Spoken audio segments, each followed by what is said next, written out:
What's up guys, Dino here, welcome back to my racing channel. Well, today we're going to go over the handicap system. This will be part 2 of it. I think I said a few videos back we would probably do 3 videos because the handicapping is it's quite sticky. There's certain things that you've got to take a lot of learning to do with the handicapping. Maybe not to experienced people, but to people that are learning. Yeah, there's a lot to take in. So what we're going to do is we're going to firstly have a look at Cheltenham's last day yesterday, and just to show you how hard it is to pick winners at Cheltenham.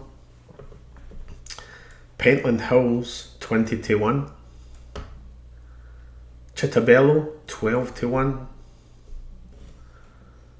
50-1, 12-1. There's a 72, 66-1, and 5-1. So all in all, you're probably looking at a lot of people at Cheltenham yesterday possibly would have done early doors, possibly would have done Hazel Hill. There certainly would have been people on name. Would there be many peoples on Crockle Bay? Don't think so. Manello Indo 50-1? I don't think so. Pentland Hills? Maybe some, but not a lot. Chitabello possibly. Album Photo possibly. But it just shows you how hard Cheltenham is. There's been other races this week that, you know, there's been 20-1s and 16-1s and 33-1s, and it's been tough. Tough Cheltenham, but a really good Cheltenham. So handicapping ways, we're going to have a look at we'll have a look at Native River first. Now this is Native River's form. We all know how good he is. This is his first race in the Gold Cup this year. Yes, he had 3 or 4 in 2018, but his last couple in 2018. Remember, I've always mentioned about the overall rating with horses and the weight that it carries.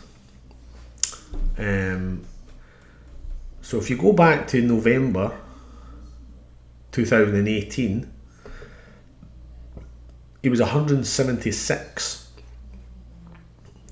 in a 3 mile 1.5 furlongs, which obviously we know that the Gold Cup's 3 mile 2.5 furlongs. And he ran second, 4 lengths behind Bristol De Mai. Now this was the race that I was talking about yesterday, where I'd seen Bristol De Mai. I think I said Doncaster, but it's obviously Haydock. And this was a race that I seen, to which obviously Native Rivers finished second, Thistle Crack was 4th or 5th. But if you look at the overall rating at that point, was 176 for Native River, carrying 11 stone 7. His next race, he was kept at 176 with 11 stone 10. And that day he ran against Clandazobo. Now he was beaten 13.5 lengths there. It'll all make sense, just bear with me. And then he's went for an overall rating of 176 to 173. Now £3 maybe doesn't sound a lot, but you could probably say for every £3 is a length, maybe a length and a half. So he would have got, as we'll find out later on, at that point he's been knocked down to £3 by carrying 11 stone 10. Now if you've got an older horse like Native River, which I think was about 9-year-old, they can handle that weight to a degree. If you're a younger horse, it's harder. An older horse, you know, handles that type of weight, depending on, as I mentioned, about the ground, etc. So if you're getting a horse that's coming from 176 and it's going down the way, there's a reason for why it's going down the way, because it's obviously it's carrying too much weight. So if you notice these ones, 166, and it's won both of them. So the handicapper can't leave him at 166 because it would be unfair to the other horses when he was running other races, depending on who he was running against and what their overall rating was. So they've got to put up the handicapping depending on what race it enters. So they've put that up from 166, 10 points to 100, or 10 pound to 176. But they've dropped his overall weight to 11 stone 7. So really, to a degree, it does really depend on the race he's entering, because he could have, as you've noticed there, he was running a grade 2 there, then he was put up to a grade 1, but he was kept at 166. Then he had a break of 250 odd days, but after that race there, he was put up £10.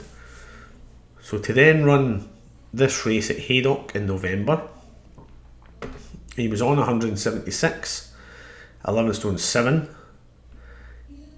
So the handicappers looked at them and went, okay, grade 1, he's only been beaten 4 lengths, so do you know what, we'll not put him up, we'll just leave him at 176, but we'll put £3 on his weight, on his back, so it's still kept the same going into this race. And he was absolutely trounced by Clan de Zobo.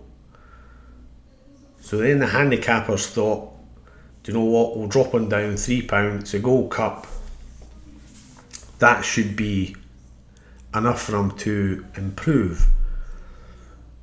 But when you look at, as we'll look at Clan de Zobo later, it didn't really improve. He did improve by beating Clan de Zobo, which, when you see Clan de Zobo's weights, you'll understand why.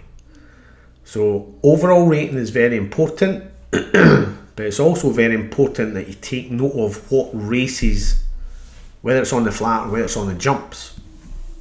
Because if you're go from a grade 2 to a grade 1, if that just stays the same, then more times than not you've got a good chance of winning the race, depending on what weight they give you here as well, depending on what the going is. So you can see how there's so many factors into the handicapping system. That's why I stick to small races, because it does take a bit of time when you're doing a handicap race to try and, as I keep on saying, try and doing your homework. And if you do your homework, more times than not you will get winners. So that's Native River. We'll now look at Bristol De Mai. Now, Bristol De Mai's last 3 races, he was at 165 and won that race at Kempton. And if you remember rightly, the race at Kempton, Richard Johnson was 176. So 176 against 165 tells you that the better horse at that time is Native River. But if you've got an up and coming horse like Bristol De Mai, that's got a benefit here of what, £8, and he was carrying 11 stone 7, the same as Native River. So The advantage there goes to Bristol De Mai if you look at it. You look at his next race, so he was put up from winning the race at Kempton from 165 to 169, which is £4, ran against Clan des Obeaux and unfortunately fell during that race. So again, you've got to look at it and say, well, when you look at the Gold Cup, he's then been put up £4 for falling in that race. So the handicapper must have seen something in that race for him to think, do you know what, that probably had a good chance of winning this race here against Clan des Obeaux, even though it fell. So that's why they've put it up £4. And then obviously he's running the Gold Cup and ran an absolute cracker in the Gold Cup. So should Bristol De Mai have beaten Native River? Well, when you look at it, Native River was 176 there to 166 to Bristol De Mai's at that time. So you would like to think, if you do your homework properly, excuse me, that Native River would come on from that race. Should he have been in front of Bristol De Mai, going by the overall rating and the weights? The answer is yes. And that just shows you, if you do your homework properly, it can sometimes work against you. And that maybe sounds strange, but there's proof there that Native River and Bristol De Mai, when they first met in November of 2018, the weights were totally different.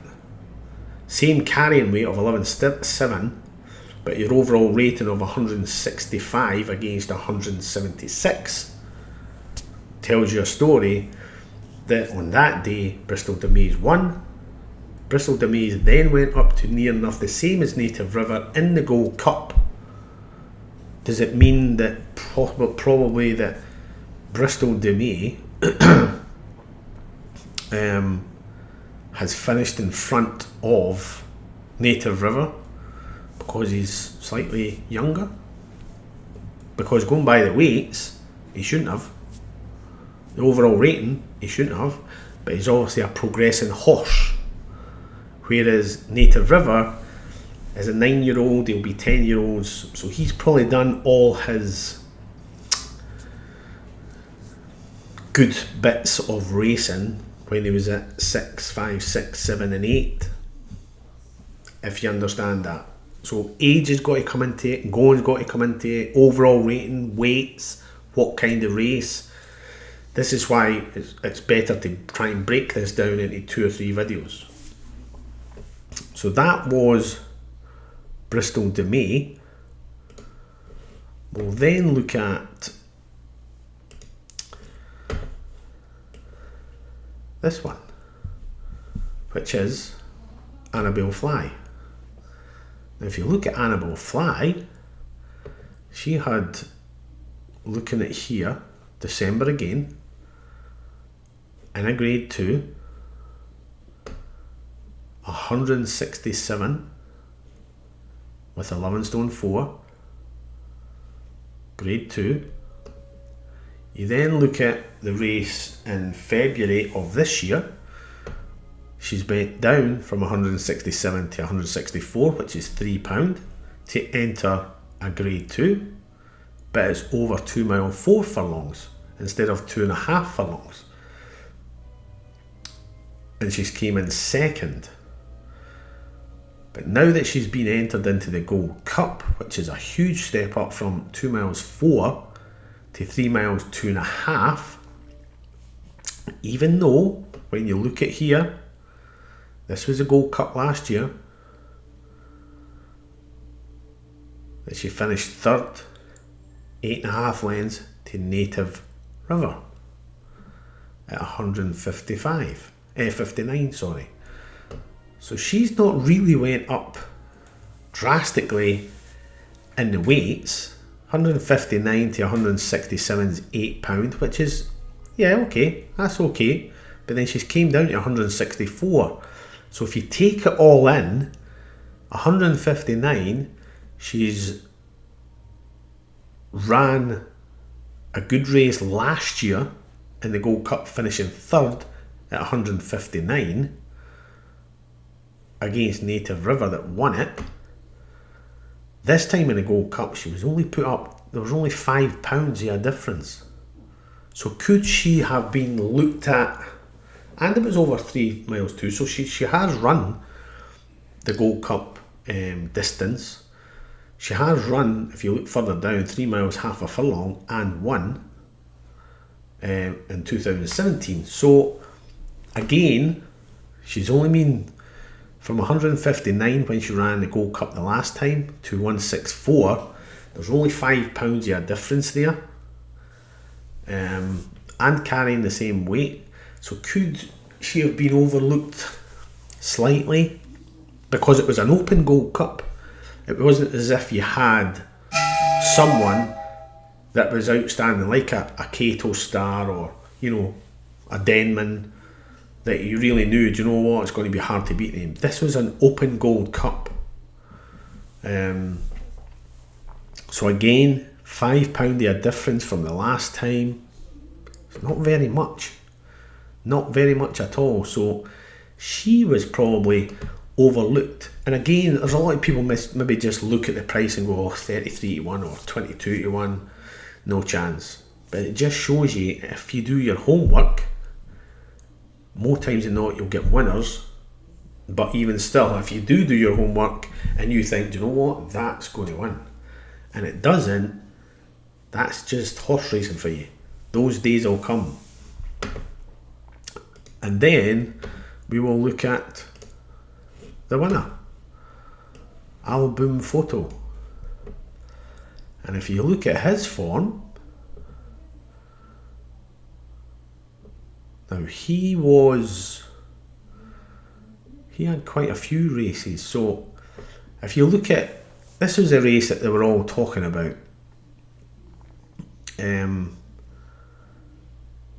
Where I think they were expecting Paul Townsend to win that race.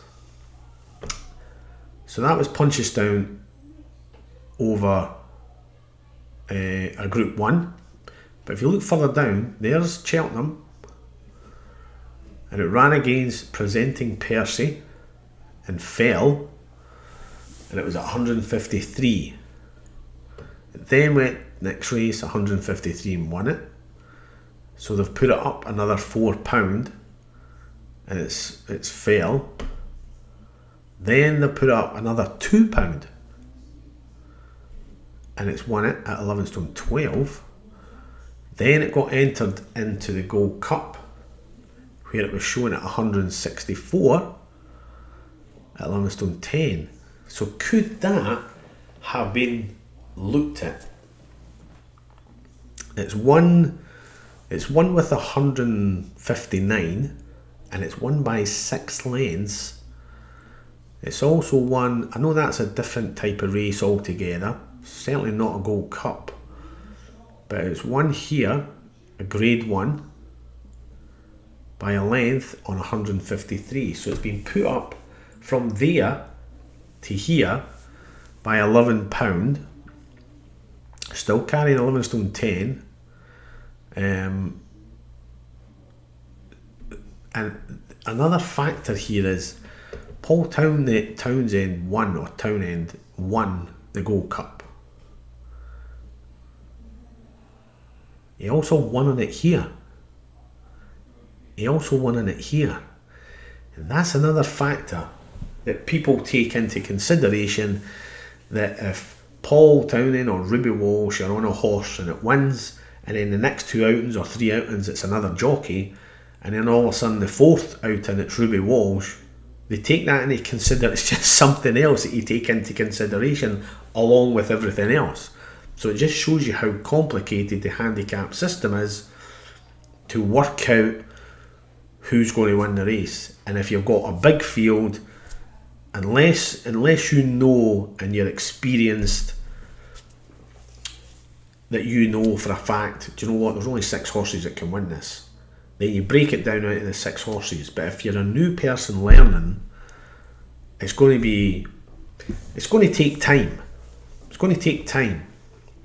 And all these videos that I'm doing, they're on here, and they're here to stay, so you can go back and have a look and try and understand it. If you don't understand anything, drop me a comment and I'll try and answer it as best as I possibly can.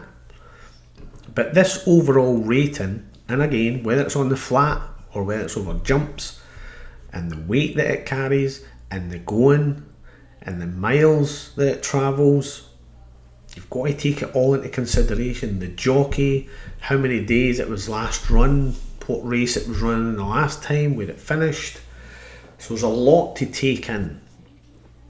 So again, this is how you work out the handicap system.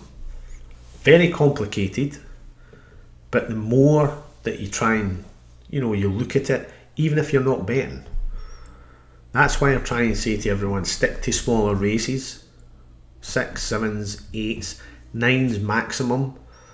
Anything over 12, 10, 12, 15, forget it if you're starting out. Just stick to the smaller races. See if there's only 4 runners in a race, magic. 5 runners, 6 runners. It's going to help you hugely, because you're not going to be spending an awful lot of time trying to work out what's going to win a race. Whereas if you've got 12 and 15, you could maybe say to yourself, well, do you know what?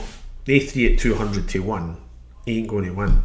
And 9.9 times out of 10, they don't. So you then narrowed it down to 12. But they 12, if you're starting out and you're still learning, are still going to take you a bit of time. So that's why I say to you, stick to smaller races. Alright? So yeah, overall rating is a huge thing. The going is a top thing. The weight that the horse carries, the race that it's running before, whether it be a grade 2 going up to a grade 1, which is a big jump, just like a grade 3 to a grade 2 is a big jump, a listed race to a grade 3 is a big jump. So yeah, take all that into consideration. And yeah, just take your time with it. That's why, me personally, I stick to I like the jumps. I really do like the jumps, but I'm better on the flat. Your Frankie Dettoris and Ryan Moores of this world.